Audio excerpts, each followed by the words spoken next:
Shalom, Bapak Ibu yang dikasihi Tuhan Yesus.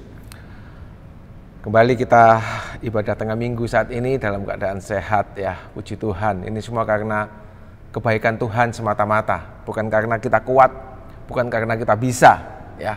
Sekali-kali kalau tanpa pertolongan Tuhan, saya pribadi merasa bahwa begitu lemah, begitu banyak kesalahan dalam hidup ini ya. Tapi hanya karena Tuhan, kalau sampai saat ini saya boleh sehat ya, tidak kena Omikron ya. Puji Tuhan, semua ini karena kebaikan Tuhan ya Bapak Ibu. Kita akan belajar sama-sama malam ini tentang satu hal, yakni punya daya tolak ya. Biarlah kita mempunyai daya tolak ya terhadap kuasa-kuasa si jahat yang ada di sekeliling kita. Puji nama Tuhan.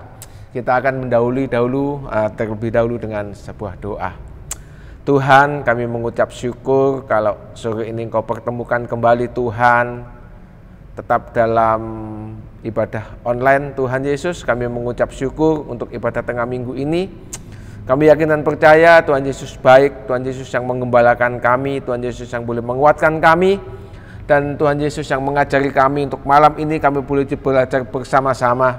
Biarlah kami mempunyai daya tolak Tuhan terhadap kuasa kegelapan yang seringkali mengitari kami, mengelilingi kami seperti singa yang mengaum-ngaum. Tuhan Yesus, terima kasih, sembunyikan hamba-Mu di balik salib-Mu.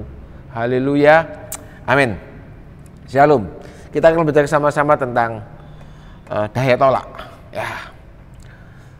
Saya pikir malam ini atau saat-saat ini kita tidak akan bisa main-main lagi dengan kehidupan ini ya. Kehidupan ini bergulir begitu cepat dan bukan bertambah baik ya. Kita barusan dihajar dengan pandemi yang 2 tahun lebih ya. Dan saat ini pandemi ini katanya ya, semoga kita berharap ya dengan sangat pandemi ini segera berakhir ya. Di mana-mana mulai dibuka ya. Naik pesawat tanpa antigen ya, naik kereta juga tanpa antigen, kita bisa langsung masuk dengan syarat 2 kali vaksin ya, puji Tuhan ya. Bali pun juga mulai hidup ya, tempat-tempat wisata juga saya yakin mulai ramai ya. Tapi baru kelegaan ini belum dapat dirasakan dengan sungguh-sungguh ya. Kita dengar saat ini di barat sana, di Rusia, Ukraina terjadi perang yang luar biasa ya. Saya tidak berharap lebih jelek lagi ya. Pastinya kita berharap semuanya jangan yang lebih jelek lagi yang terjadi ya. Sebab kalau kita belajar tentang Alkitab ya, kalau nanti sampai Israel itu bisa masuk ya, cawe-cawe dalam peperangan ini ya, tidak tahu dia karena memang dia yang diserang atau dia yang menyerang, waduh, mungkin bisa habis dunia ini ya, bisa perang dunia ketiga sungguhan ya. Tapi kita berharap tidak ya. Pokoknya kalau saya pikir patokannya itu Israel. Kalau Israel diam-diam saja, adem ayem ya, Ukraina dengan Rusia perang ya. Tapi saya yakin masih satu ketika akan dipulihkan ya, meskipun berdampak yang luar biasa. Sebab sanksi-sanksi dunia negara-negara lain terhadap Rusia juga begitu luar biasa ya. Dan Ukraina mengalami kehancuran yang luar biasa juga ya. Kita berdoa semoga ini cepat selesai ya. Dan di Indonesia pun saat ini kita dapat bencana yang lumayan berat bagi ibu-ibu ya. Minyak di mana-mana nggak ada ya. Kalau di Surabaya banyak sebetulnya bapak-bapak ibu-ibu ya, tapi nggak 14.000 ya. Kalau di Superindo itu sekitar 120 ya, 1 galon, mahal ya, 24.000 ya, sekitar 20 sampai 24.000 ya, cukup mahal ya. Ya tapi puji Tuhan kalau kita sampai detik ini kita bisa masih minum teh hangat ya, nasi pecel sarapan pagi kesukaan saya, puji nama Tuhan ya. Kita akan belajar sama-sama tentang saat ini. Kalau kita melihat gelombang kehidupan yang kayak gini ya, kayaknya memang gelap itu semakin gelap ya, dan saatnya menjelang pagi. Hati-hati ya, hati-hati Kita baca dalam Roma 13 ayat 12 sampai 14. Roma 13 ayat 12 sampai 14. Hari sudah jauh malam, telah hampir siang. Sebab itu marilah kita menanggalkan perbuatan-perbuatan kegelapan dan mengenakan perlengkapan senjata terang. Ya, bukan saatnya lagi untuk main-main dengan kehidupan ini, ya. Marilah kita hidup dengan sopan seperti pada siang hari. Jangan dalam pesta pora dan kemabukan, jangan dalam pencabulan dan hawa nafsu, jangan dalam perselisihan dan iri hati. Tetapi kenakanlah Tuhan Yesus Kristus sebagai perlengkapan senjata terang, dan janganlah merawat tubuhmu untuk memuaskan keinginannya. Ya. Kita tidak kepingin kejadian dunia ini melanda kehidupan kita, ya. Tapi mau tidak mau, ya. Kayaknya memang renungan tema khotbah bulan ini di gereja kita tentang perlengkapan senjata Allah itu kita harus pakai sungguh-sungguh, dan tema renungan malam ini pun juga saya kaitkan ke sana. Ya. Kita tahu bahwa saat ini dunia sedang semua online, ya, ibadah online dan semuanya, ya. Berita tentang Tuhan Yesus itu kalau boleh digambarkan, hampir semua ujung dunia saat ini sudah dengar tentang berita Injil, ya. Itu berarti satu alarm bagi kehidupan kita bahwa Tuhan Yesus segera akan datang, ya. Ngati-ngati, ya. Tuhan Yesus akan segera datang. Sebab ada ayatnya yang ditulis dalam Matius 24 ayat 14, dikatakan seperti ini. Dan Injil kerajaan ini, kerajaan Allah Bapa, Injil kesukaan, sukacita tentang keselamatan yang dibawa oleh Tuhan Yesus akan diberitakan di seluruh dunia menjadi kesaksian bagi semua bangsa. Sesudah itu barulah tiba kesudahannya. Nah, jadi memang Injil ini sudah kemana-mana, saya yakin, ya.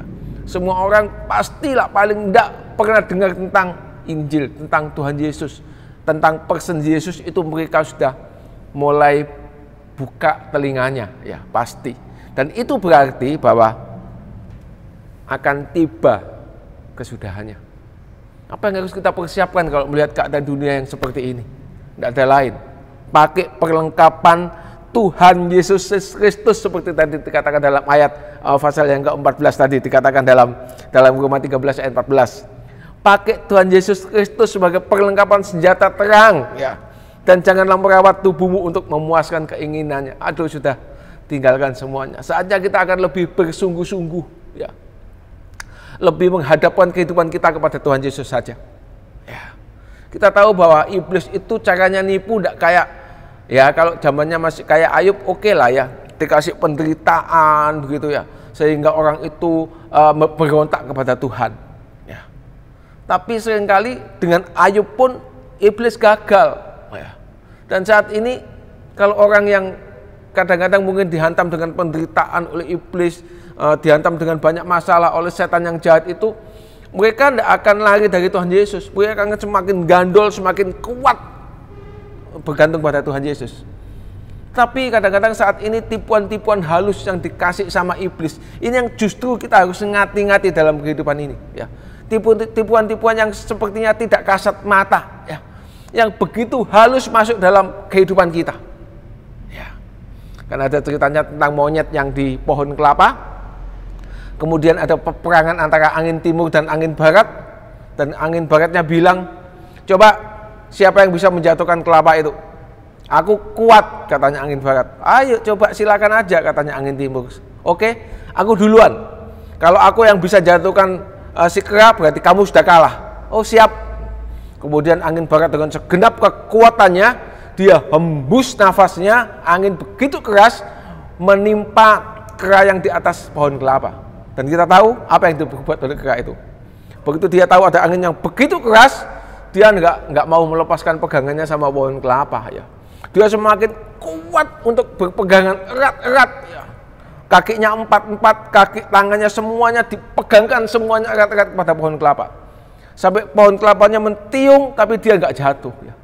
Sampai kemudian si angin baratnya sudah KO, ya. Aduh, nggak bisa wis, gimana caranya ini menjatuhkan si kera ini. Coba kamu sekarang gilirannya angin timur. Angin timur dengan tersenyum dia bilang gampang. Kemudian sama angin timur nggak ditiup dengan angin yang sangat kuat, dengan kekuatannya enggak. Tapi dia tiup pelan-pelan, dia hembus angin itu pelan-pelan, terus pelan-pelan ya. Sambil pohon kelapa itu goyang-goyang sedikit begitu ya. Kayaknya si kera ini mulai ngantuk. Kera ini mulai, aduh, ngantuk sekali dan akhirnya dengan sekali hembus, sedikit hembusan angin yang dari timur, kera ini jatuh. Ya, nggak perlu dengan usaha yang begitu kuat untuk menjatuhkan dia dengan kekuatan yang menyiksa si kera ini, enggak.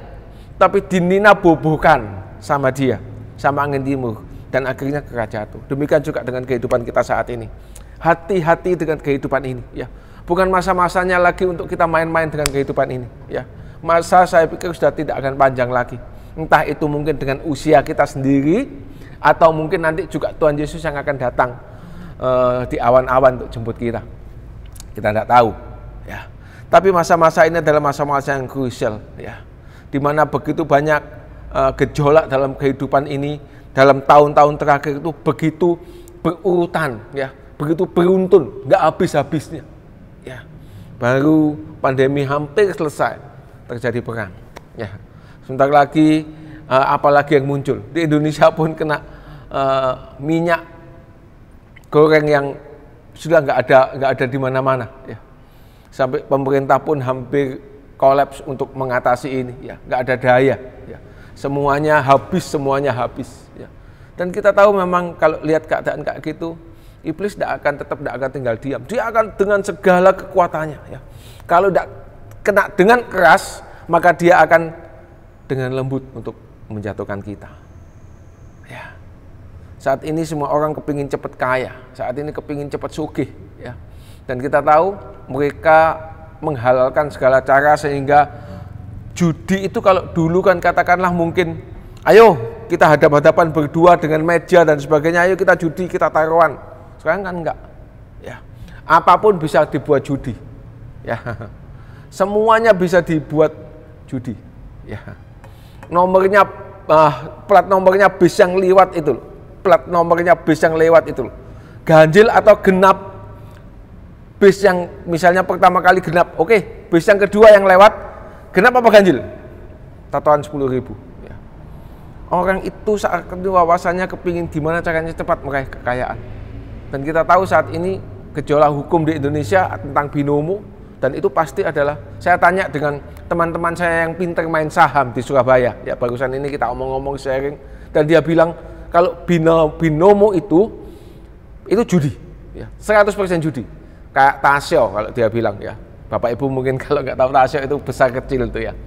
Ayo gede di atas 50 ke atas, kecil 50 ke bawah gitu, ya. Atau 51 ke bawah atau 51 ke atas, saya nggak terlalu paham.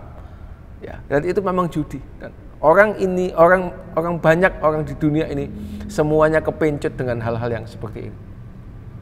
Dihaluskan, ya. Ngati-ngati dengan kehidupan, ya. Sekarang begitu banyak penawaran-penawaran yang dunia yang luar biasa. Saya teringat cerita tentang cucu saya aja. Saya share tentang cucu saya. Cucu saya itu yang gede, ya, sudah umur 8 tahunan. Aduh, sekarang itu pegangannya iPad kemana-mana, ya. Pegangannya itu, aduh, sampai gimana ya, saya sendiri mau saya keras, ya kasihan kalau tapi dibilangi dengan terus sampai dia nggak mau ngomong sama saya, ya. Dia mungkin agak takut sama saya. Jadi kalau saya datang gitu, malah dia agaknya kayak nyelentung, matanya nggak berani natap saya kalau saya ajak ngomong, ya. Sebab saya mesti marahi sama dia, ngomel sama dia. Mainannya iPad kemana-mana, dibawa kemana-mana. Lihat YouTube, lihat macam-macam, ya, permainan neko-neko, game-game di situ. Sampai dia saat ini sudah mulai punya teman katanya. Temennya dia umur 19 tahun, umur 18 tahun, mainan game. Duh, anak kecil loh, masih 8 tahun, 7 tahun, 8 tahun loh, sudah kayak gitu. Ya. Si yang kecil, namanya Melvin itu, lihat TV. Yang dilihat apa? Zombie. Film horor. Ya. Pokoknya yang ada berbau-bau menakutkan itu dia suka sekali. Saya coba, saya tekan dia, itu film tidak boleh dilihat. Saya bilang kayak gitu sama dia. Itu film jahat, saya bilang gitu kayak dia. Pindah channel. Saya carikan YouTube-nya apa namanya? Kucing sama anjing itu ya. Apa itu ya? Kucing sama anjing yang lari-lari gitu. Tikus ya, Mickey Mouse itu ya. Tikus sama kucing ya. Apa namanya? Tikus sama kucing itu ya. Aduh, itu ya di YouTube itu saya pindah ke sana. Dia bilang apa? Nggak suka Kong, jelek. Aduh, saya pikir itu anak umur 4 tahun, Bapak Ibu. Ya. Sekarang iblis itu kerjanya kayak gitu, ya. Kerjanya kayak gitu. Saya pikir piye ya? Kehidupan kok kayak gini ya saat ini ya. Iblis itu nyerbu bukan hanya orang tua tok yang diserbu, ya. Oh, tadi filmnya Tom and Jerry. Nah, saya ingat kan. Tom and Jerry. Tak setel ke Tom and Jerry loh, dia bilang enggak suka Kong, jelek ya. Cari yang gambarnya yang menakutkan, yang horor, yang zombie dan macam-macam, kepala bisa terpegang, kepalanya nggak ada dipegang pakai tangannya. Aduh, kayak gitu ya kehidupannya. Dan itu kenyataan, nyata di hadapan kita. Ya. Saya menghadapinya saat ini. Ya. Dan itu siapa yang berbuat? Jahat. Ya. Makanya tema khotbah bulan ini yang dibawakan oleh Bu Susi dan Pak Samuel, saya topang sekali, saya mendukung sekali. Memang saatnya untuk kita tidak main-main dengan kehidupan ini. Ya. Daud, waktu semua berperang, keluar pasukannya perang semuanya. Caranya setan untuk mengganggu Daud gampang. Ya. Waktu nganggu, nah ini ya. Waktu dia masih ada di istana, ya. Kan pasukannya seringkali bilang, sudah Pak Daud, nggak usah perang, Pak Daud diam aja di istana. Kita yang berperang untuk Pak Daud, kita berperang untuk kerajaan Israel. Siap, berangkat. Semua berangkat. Daudnya diam di rumah. Dia jalan-jalan di istotoh rumahnya, di istotoh istananya, di balkon rumahnya mungkin, atau di atas lantai 2 rumahnya. Loh kok delalah? Bahasa Indonesia aja yang paling pas ya. Bahasa apa itu delalah itu ya? Batseba mandi. Hancur enggak kehidupannya? Hancur. Apa perlu iblis ganggu Daud dengan katakanlah serang musuh dan sebagainya? Enggak seperti itu. Tapi dengan tipuan yang sangat halus, dengan wanita cantik, jatuh Daud. Ya. Berapa banyak juga kita hidup yang seperti itu, ya. Kena tipuan iblis, kena angin sepoi-sepoi dari iblis, ya. Dan kita akhirnya semuanya jatuh. Teman saya cerita, anaknya itu dia punya rumah di satu kota di Surabaya, di daerah Sidoarjo. Kemudian dia punya rumah juga di Surabaya. Ya. Dan karena rumah ini kosong dan anaknya pekerjaannya di Surabaya, masih single, anaknya belum menikah, laki, ya sudah rumah kosong itu kamu tempati. Ya, daripada kos di Surabaya. Anaknya seneng, ya. Pulangnya tuh biasanya katakanlah mungkin seminggu sekali, ya paling tidak seminggu 2 kali. Yang namanya Sidoarjo Surabaya dekat ya. Sekarang pulangnya 2 minggu sekali. Ya. Dan kemana-mana yang dia bawa itu laptopnya dia. Laptop itu tidak boleh ketinggalan. Kalau sudah gedean, mainannya mungkin dengan HP. Kalau kelasnya canggih dia mainnya laptop. Ya. Laptopnya dibawa kemana-mana. Ya. Dan tidak bisa dipisahkan dari hidupnya, sama sekali nggak bisa dipisahkan dari hidupnya. Ya. Sampai papanya sambat. Ya. Dan inilah memang kehidupan. Ya. Saya pikir kita harus ngati-ngati, ya kita harus hati-hati dengan kehidupan yang seperti ini. Ya. Makanya nggak salah kalau boleh saya baca Efesus 6 ayat yang ke-10 sampai 17. Ya. Akhirnya seperti yang kemarin dibahas oleh Pak Samuel, ya saya tidak akan bahas ini ulang, tapi saya baca aja sekali lagi untuk menjadi kekuatan kita, ya bahwa memang kita harus punya iman yang kuat, ya kita harus mempunyai perisai iman yang kuat untuk menolak segala-galanya, ya akhirnya hendaklah kamu kuat di dalam Tuhan, dalam kekuatan kuasanya, bukan kuasa kita. Efesus 6:10-17. Kenakanlah seluruh perlengkapan senjata Allah supaya kamu dapat bertahan melawan tipu muslihat iblis. Saya baca dengan agak cepat. Karena perjuangan kita bukanlah melawan darah dan daging, tetapi melawan pemerintah-pemerintah, melawan penguasa-penguasa, melawan penghulu-penghulu dunia yang gelap ini, melawan roh-roh jahat di udara.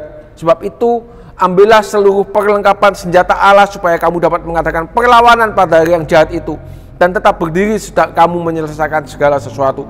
Jadi berdirilah tegap, berikat pinggangkan kebenaran dan berbaju sirakan keadilan. Kakimu berkasutan kerelaan untuk memberitakan Injil damai sejahtera.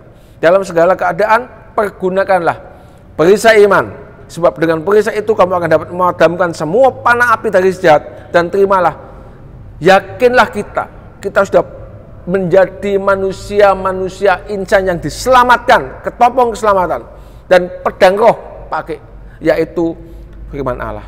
Nggak ada cara lain untuk memenangkan pertempuran. Nggak tahu dikasari sama iblis, nggak tahu dialusi sama si setan, tapi kita nggak punya cara lain ya untuk tetap hidup dalam kebenaran firman Allah ya.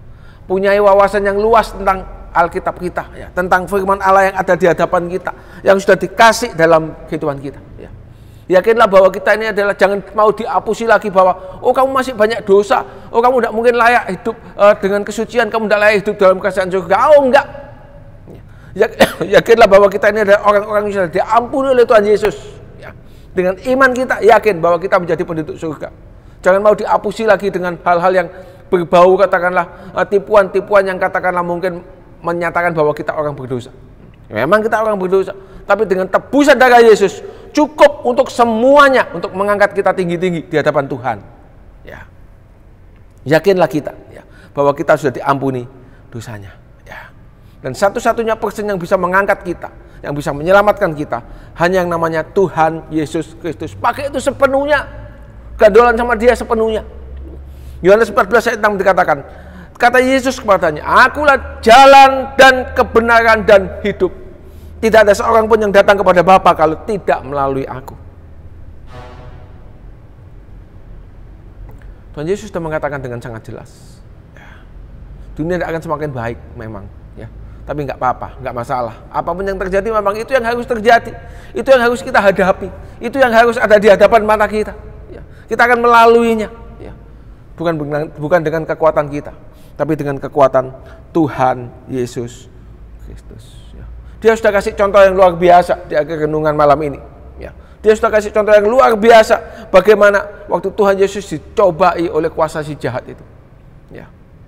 Apakah Tuhan Yesus diserang dengan kekuatannya iblis, dengan sakit penyakit? Enggak. Ya.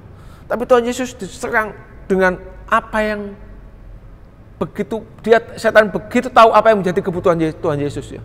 Dicoba dengan berbagai hal. Ya, yang halus, ya, penawaran yang sepertinya menyenangkan untuk daging ini, hati-hati, ya, yang menyenangkan untuk fisiknya Tuhan Yesus. Ya. Dikatakan apa? Setelah 40 hari berpuasa, setelah 40 hari dan 40 malam akhirnya laparlah Yesus. Lapar kan? Kemudian iblis datang.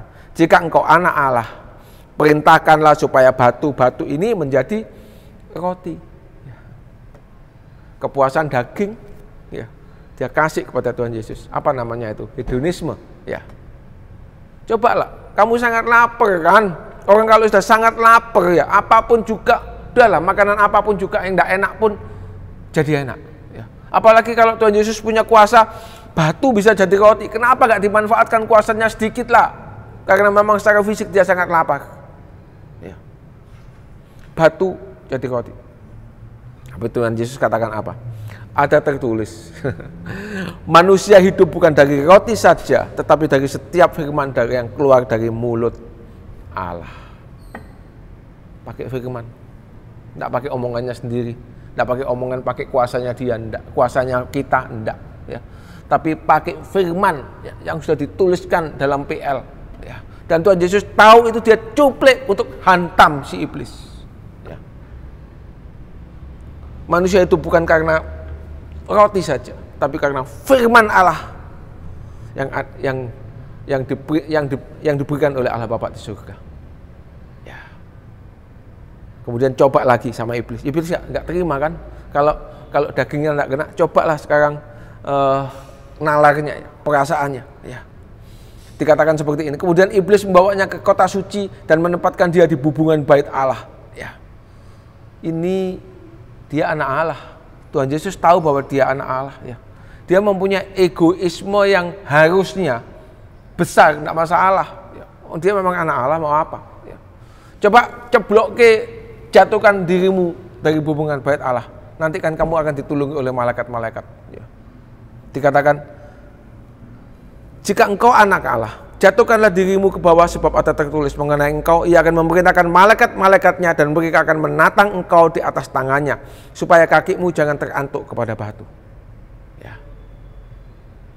Egoismenya disentil sama iblis. Ya. Kamu anak Allah loh, jangan lupa. Ya. Kan kita seringkali juga digitukan sama iblis. Kamu lo bisa, kamu lo duitnya banyak. Ya. Pakai duitmu ya untuk memuaskan dagingmu, untuk memuaskan apa yang kamu mau. Kenapa enggak? Ya, enggak ada salahnya. Ya. Kamu punya kuasa, kamu perintahkan anak buahmu untuk jalan, dia itu pasti akan jalan untuk menuruti perintahmu. Tapi Yesus katakan apa?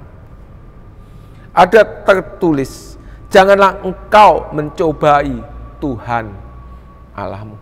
Ya. Mentang-mentang kita punya kuasa, kemudian kita pakai kuasa itu untuk menyatakan bahwa kita ini hebat. Ya. Pasti saya yakin Tuhan akan tolong kita. Ya. Coba kalau Tuhan Yesus ceblok ke tubuhnya dari hubungan bait Allah, saya yakin dia akan jatuh. Ya. Kalaupun tidak jatuh, dia tidak akan mau lah, ya, tidak mau. Tapi coba kita yang punya kuasa kayak gitu, misalnya aja kita punya kuasa untuk terbang kayak Spiderman, kita punya kuasa bisa lompat kayak Spiderman atau terbang kayak Superman mungkin misalnya. Ya. Meskipun kita punya kuasa itu, tapi kalau yang cobai iblis, jangan mau, ya. Jangan mau dimanfaatkan. Ya. Makanya Tuhan ngomong, janganlah engkau mencobai Tuhan Allahmu. Dan iblis membawanya pula ke atas gunung yang sangat tinggi dan memperlihatkan kepadanya seluruh kerajaan dunia ya, dengan kemegahannya. Coba lagi, naik ke atas gunung yang tinggi. Ya. Cobai sekali lagi. Ya. Ini loh, tak kasih kamu semuanya. Ya. Orang kalau kepingin sugih kan saat ini kan, kepingin kaya-kaya kan, semuanya akan dia, ya wis gak apa-apa lah sekali-kali ya. Kapan bisa menikmati kehidupan ini dengan kaya-kaya ya? Mumpung ada kesempatan ya, kesempatan yang sangat emas ya. Korupsi ini depan mata, tidak akan ketemuan ya. Diyakinkan oleh mungkin teman-teman kita yang lain yang korupsi itu ya. Tidak akan ketemuan, sudahlah makan aja proyek ini, tidak apa-apa. Perhitungannya sudah sangat matang untuk bisa meloloskan kamu dari jebakan korupsi, tidak apa-apa, makan saja. Ya. Dan ini memang ditawarkan kepada Tuhan Yesus. Ya. Materialisme ini saat ini begitu luar biasa menggebu-gebu, semuanya ukurannya duit, semuanya ukurannya uang. Ya. Sampai ada istilah saat ini apa ya namanya ya, anak muda yang kaya itu ya, apa itu, Rich, apa itu namanya istilahnya ya, crazy rich ya, namanya crazy rich ya. Seuge-seuge kaya-kaya, umpamanya mobilnya itu enggak bunyi M loh Bapak Ibu, tapi bunyi MMM, ya, itu mungkin bisa 4M, 5M, 12M, satu mobil itu. Ya. Dan itu mereka bisa menikmatinya dan menunjukkan kepada media online, ya, di YouTube, di Instagramnya, di Telegramnya, di Twitternya. Dia cerita, kemarin saya coba mobil saya, ya, ngebut dengan kecepatan 250 km per jam. Warnanya merah menyala atau orange begitu ya, supaya mencolok mata. Ya. Dan itu semuanya dihasilkan dengan hal-hal yang sangat jahat di mata Tuhan. Dan Tuhan tidak mau yang kayak gitu. Ya. Makanya dia ngamuk, kemudian dia ngomong, nyala iblis, sebab ada tertulis, engkau harus menyembah Tuhan Allahmu, dan hanya kepada Dia sajalah engkau berbakti. Begitu Tuhan sudah pakai kuasa yang kuat untuk mengusir iblis, iblisnya langsung ngacir. Lalu iblis meninggalkan dia. Dan kemudian lihatlah malaikat-malaikat datang melayani Tuhan, melayani Yesus. Luar biasa. Ya. Biarlah malam ini kita belajar sama-sama. Saya belajar, ya. Bapak Ibu juga belajar sama-sama saya. Dunia semakin jahat, dunia semakin gelap. Ya. Tapi di dalam semua kegelapan, di dalam semua masalah, di dalam semua problem kehidupan kita, sekali lagi ada Yesus di pihak kita. Ya. Pakailah yang kita punya. Kita sudah mempunyai perlengkapan yang sangat lengkap buat kehidupan kita. Ya. Puji nama Tuhan. Saya tidak akan perpanjangkan renungan sore ini. Mungkin renungan yang singkat ini bisa menguatkan, mengokohkan kehidupan kita untuk lebih sungguh-sungguh di dalam. Iya. Puji nama Tuhan. Mari kita berdoa. Tuhan Yesus yang Maha Baik, kami mengucap syukur Tuhan untuk semua yang sudah Engkau beri buat kehidupan kami, untuk semua perlindungan-Mu, bimbingan-Mu, kekuatan-Mu Tuhan, di mana kami yang lemah ini, kami yang seringkali jatuh bangun di dalam Engkau ini Tuhan Yesus. Kami begitu membutuhkan Engkau Tuhan dalam hidup kami. Biarlah kami senantiasa kuat dan semakin kuat menghadapi apapun juga serangan iblis yang begitu jahat buat kehidupan kami. Dan kami yakin Engkau akan berikan kekuatan itu buat kami Tuhan. Kami akan memenangkan semuanya karena ada Tuhan Yesus dalam kehidupan kami. Kuasa Roh Kudus yang akan mengokohkan kami untuk kami boleh berjalan beriringan dengan Tuhan Yesus senantiasa. Terima kasih Bapa yang Maha Baik, terima kasih. Kami berdoa buat bangsa dan negara kami Indonesia Tuhan, yang saat ini tetap dalam banyak masalah. Tuhan Yesus, Engkau yang tetap melindungi, tetap memberkati, tetap Tuhan Yesus bekerja untuk banyak penduduk Indonesia ini Tuhan Yesus boleh semakin mendekat kepada Engkau, boleh semakin cinta kepada Tuhan Yesus, boleh semakin mengandalkan hidupnya kepada Tuhan Yesus saja. Semakin banyak jiwa dimenangkan Tuhan untuk lebih percaya kepada Tuhan Yesus sebagai juru selamat yang kami banggakan, yang kami percayai. Kami berdoa buat pimpinan-pimpinan kami Tuhan, dari Pak Jokowi yang paling atas, Bapak Presiden yang kami kasihi Tuhan, sampai kepada yang paling bawah, Pak RW, Pak RT yang ada di lingkungan kami. Tuhan beri hikmat-Mu, Tuhan Yesus beri marifat-Mu Tuhan untuk boleh membimbing masyarakat sekitar, rakyat di sekitar, di sekeliling kami Tuhan, termasuk kami, untuk kami boleh menjadi hidup lebih baik. Beri wawasan hikmat kepada mereka Tuhan, jauhkan dari yang pikiran-pikiran yang jahat dalam kehidupan mereka, sehingga mereka bersungguh-sungguh dalam boleh menjadi memimpin kehidupan bangsa dan negara kami yang kami kasih ini Bapa. Terima kasih Tuhan Yesus yang Maha Baik, terima kasih. Kami berdoa buat kehidupan sekitar kami Tuhan, Jombang, Mojo Agung, Kabupaten Jombang, Mojo Agung ini Bapa. Tuhan tetap lawati, Kau tetap berkati kami, Kau tetap jagai kami Tuhan, dalam apapun yang boleh kami lakukan dalam pekerjaan kami, sekolah kami. Oh Tuhan, apapun yang boleh dalam kehidupan kami Tuhan Yesus, Engkau ada di tengah-tengah kami. Terima kasih Bapa yang Maha Baik, terima kasih. Khususnya sedang jemaat-Mu Tuhan TPS malam ini, yang mungkin saat ini dalam keadaan, ada yang mungkin sakit Tuhan, ada yang mungkin dalam permasalahan kehidupannya Tuhan Yesus.